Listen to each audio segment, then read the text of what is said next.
It was a case of welcome home, welcome to the EU.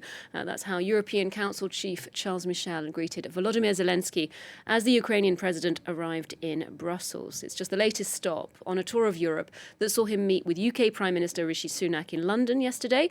He's been pressing European leaders for more military support and underlining the importance of EU unity in the face of existential threats.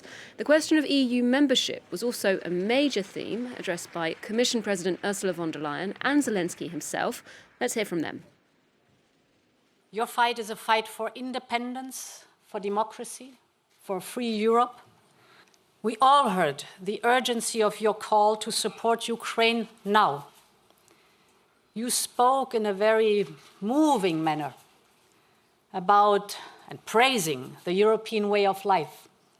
And you added that Ukrainians want to come home to this European way of life. And indeed, today, you see we are one family, we have one vision, and family members help each other. You can count on us.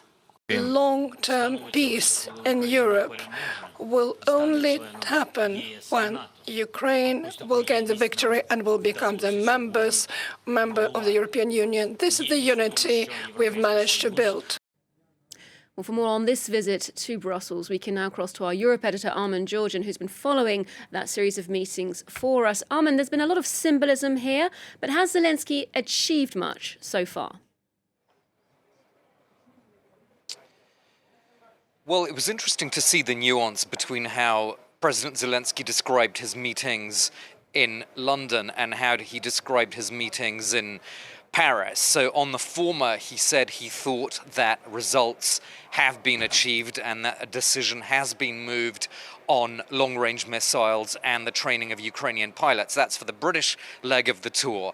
When it comes to his meeting with Olaf Scholz and Emmanuel Macron of France, he said he called it a very powerful meeting, an important meeting, and a meeting that he said he got a strong impression from. So slightly more cautious wording there. He didn't say, yes, we got results on the question of, for example, fighter jets out of the talks with the German and French leaders. So that is probably still very much work in progress, as Macron and Scholz no doubt still have to coordinate their response when it comes to more military aid to Ukraine.